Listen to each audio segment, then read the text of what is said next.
Welcome to the Catbird Quilts. I'm Kathy Martin.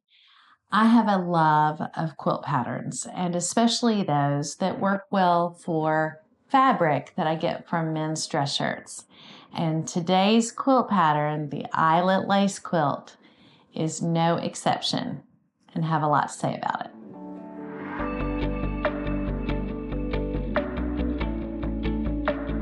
From the minute I saw this quilt pattern, I loved it. It's the Eyelet Lace Quilt by Christina from Kindred Quilt Company. If you've watched any of on my sewing tables, this has been on my sewing table for a little bit of time, and I chose to do this particular pattern anticipating that it might be what I call a great quilt pattern. So this is a common theme on my channel. I like to feature quilt patterns that work for men's dress shirts. And I have had some people say, well, any quilt pattern works for anything. Well, not necessarily. I mean, if you're willing to make it scrappy, it is. But if you want those nice crisp blocks, or you want to maximize your fabrics and how much fabric you have for how much in the quilt, working with shirts can be challenging because you have this limited amount of fabric and you have a limited amount of the shapes that you can cut out of it and how big the pieces are. And so not every quilt pattern actually works great for men's shirts. And so I'm always on the lookout for patterns that work really well. So this is one of them. I expected that it would.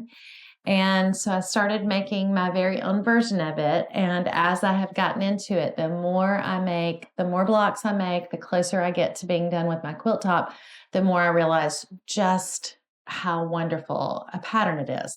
So what makes a great quilt pattern for men's dress shirts? One of them, and what makes a great quilt pattern, period. To me, one of the fundamental things that makes a pattern great is if you can put it in any colorway and it works. I've seen plenty of quilt patterns that the way the quilt designer made it is beautiful, and somebody else comes along and puts their stamp on it and it's not as beautiful. Or maybe it just doesn't have that, it doesn't carry the design feature that the quilt pattern designer originally had. And sometimes it's just they picked a really great colorway on their first version of it. This one is one of those that I've seen it in so many variations, and every one of them is beautiful. Christina has put out a lot about it on her Instagram, Kindred Quilt Company, and she talked about how as a child her mother collected, I think she may have been like an antique store dealer or had antiques, had a lot of linens that were embroidered, and they had that eyelet pattern on them, eyelet lace. And my version is I made as a Christmas quilt, or I'm working on it. It's not done yet. And Christmas is past. So I did kind of a different spin on it. But if you look at her pattern, and if you look at the pictures on her website and on her Instagram, you will see it really does embody that antique linens with embroidery on them. And so I jumped in with both feet in November. And I have loved making these blocks. There are some great things about it that I want to tell you so you know what to expect. There are some challenges, as there are with every quilt pattern, no matter how amazing it is. And so I want to give you some heads up. If you look at the block, first of all, the blocks are very big. And so it's not hard to make a big quilt with big blocks. So if you wanted to do bigger than a throat, this is a wonderful pattern you could do. I think she has up to a queen size in her actual pattern. So the blocks are really big. The fabric cuts are pretty standard sized. I will not give those on camera because then I may as well give away the whole pattern, and I want you to go purchase this pattern because I think it supports a really great quilt designer and quilter. We're not talking about unusual sized pieces. They are squares and rectangles. There's no half square triangles in this pattern, which is great. I don't always love the HSTs, I'll be honest. So it's squares and rectangles, and that's great. If you want to use plaids or gingham, as I did, this is a great pattern because you cut your piece square and then use the background fabric to make these triangles. Same with the solid, and then this center block is a square. And so if you like the look of a plaid that is on squared up on the XY axis, or in my case, gingham that's squared up on the XY axis, it actually looks really pretty and sews up well. In Christina's original design, she did not have any plaids. And in fact, I think maybe she did all solids. If you're a person that's kind of hasn't taken the plunge in buying men's shirts and you just like, seeing different kinds of patterns, this one, there are lots of quilt kits for it. And again, like I've said, I've seen it in so many different variations and it's beautiful in all of them. For my purposes, I paired gingham with the solid that matched it. And then all of my center squares are this small gray gingham. And because it's in the center and I can square it up pretty easily, and then all of it is broken up by this background fabric. So I chose white because I thought it would look nice and pristine up against the red and green and blue that I chose. You don't have to worry about plaids matching up at the corners. There's not, obviously no HSTs.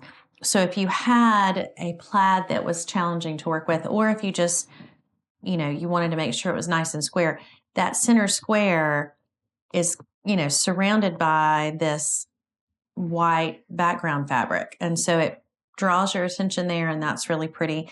Even just the individual blocks to me are pretty. And I think this would make a really pretty throw pillow. If I put a border on it and sewed this up as a throw pillow, would be gorgeous.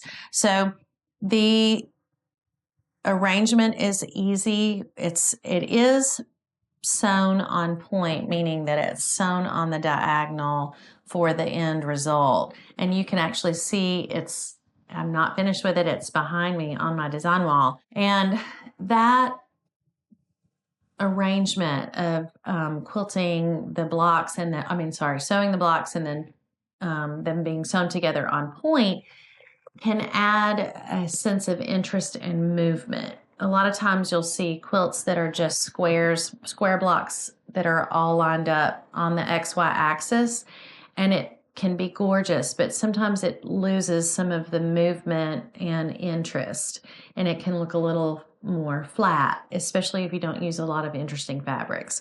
So that's a feature of this quilt pattern that's great. Because it's on point, it makes it have a little more movement and interest. I think I've said movement and interest 4 times now. Let me say it one more time. Movement and interest. So it would be a great pattern if you are a beginner or an advanced beginner, because it's mostly just, sewing, or we're not doing partial seams. We're not doing a lot of, there's not a lot of difficulty in the actual sewing of the pattern. I will say, from the challenges pool of things to say, the little pieces that make up, she calls this a large petal and this is a small petal. The large petal is very easy to make. It is a square with another square sewn to it and then trimmed and folded back and pressed. The small petals have very small piecing on them. So, and again, don't want to give away the sizes because I don't want you to go off and make this pattern without purchasing it. like some of us, we pixel peep and go, oh, I know how to make this. But patterns are not terribly expensive. They really are supportive of people who are making these beautiful designs that we get to benefit from. So I encourage you, if you're interested, get the pattern. But the little squares, so it's almost like a flying geese. It's almost like a flying geese. maybe I'm not using that term properly. You know, I'm not the expert. You sew the one square to the corner, trim it, fold it back, and sew the other square on top of it, trim it, and fold it back. And that's what makes that kind of rectangle that has been tapered into a diamond. And that's what makes the petals.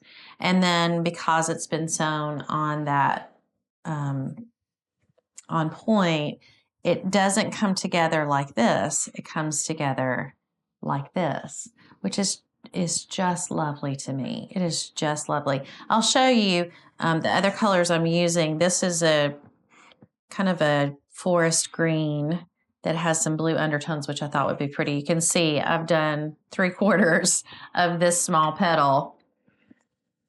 And then the blue, which is in Oxford cloth, and I have enjoyed working with it when it's starched. So that makes up that piece, which is the small petal and the large petal. So it does come together very well. Here's the centerpiece. And I made some pressing decisions. They weren't pressing urgent. They were pressing with iron. I pressed my seams in. I did all my seams into the middle so that centerpiece would kind of pop out, and coordinated it in such a way so that my seams would nest, because, you know, I value the nested seams.